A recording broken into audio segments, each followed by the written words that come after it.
I've been seeing a lot of things talking of the people making commentary.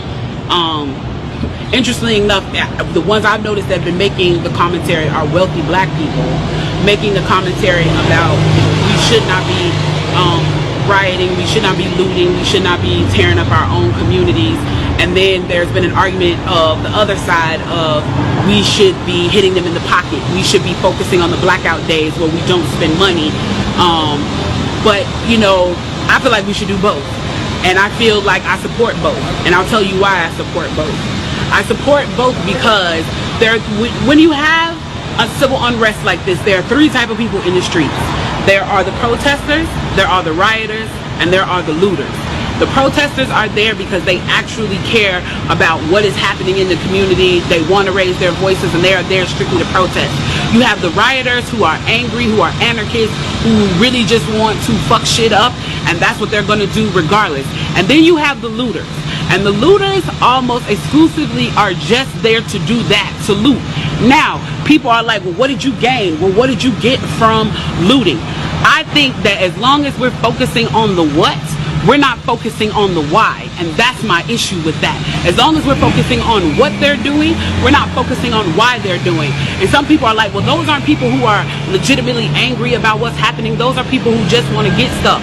Okay, well then, let's go with that. Let's say that's what it is. Let's ask ourselves why in this country in 2020, the financial gap between poor blacks and the rest of the world is at such a distance that people feel like their only hope and only opportunity to get some of the things that we flaunt and flash in front of them all the time is to walk through a broken glass window and get it. That they are so hopeless that getting that necklace, getting that TV, getting that change, getting that bed, getting that phone, whatever it is that they're going to get, is that in that moment when the riots happen and if they present an opportunity of looting, that's their only opportunity to get it. We need to be questioning that why. Why are people that poor? Why are people that broke? Why are people that food insecure, that clothing insecure, that they feel like their only shot, that they are shooting their shot by walking through a broken glass window to get what they need? And then people want to talk about, well, there's plenty of people who pulled themselves up by their bootstraps and got it on their own.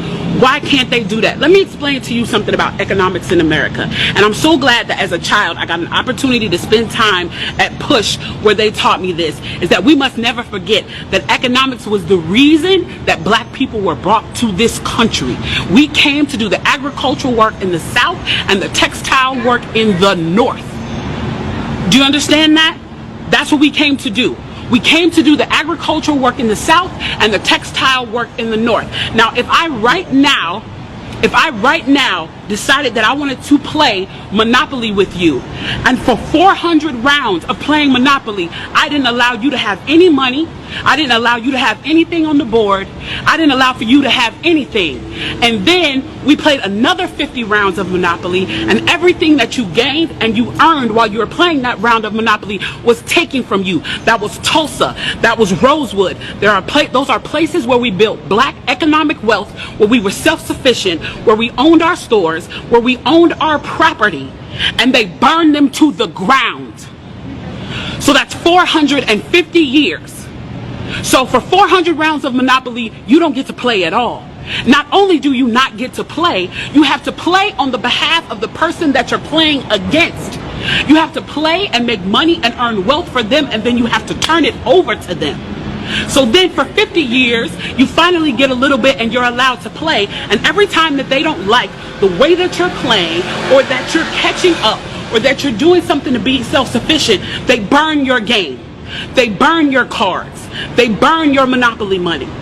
And then finally at the release and the onset of that, they allow you to play and they say, okay, now you catch up. Now at this point, the only way you're going to catch up in the game is if the person shares the wealth, correct? But what if every time you share the wealth, then there's psychological warfare against you to say, oh, you're an equal opportunity hire.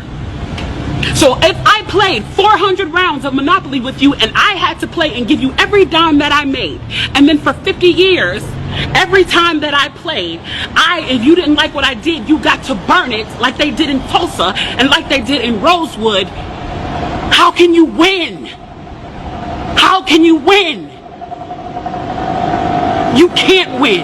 The game is fixed. So when they say, why do you burn down the community? Why do you burn down your own neighborhood? It's not ours. We don't own anything. We don't own anything. There is, Trevor Noah said it so beautifully last night. There's a social contract that we all have.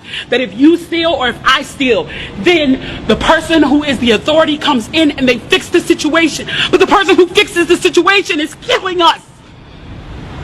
So the social contract is broken.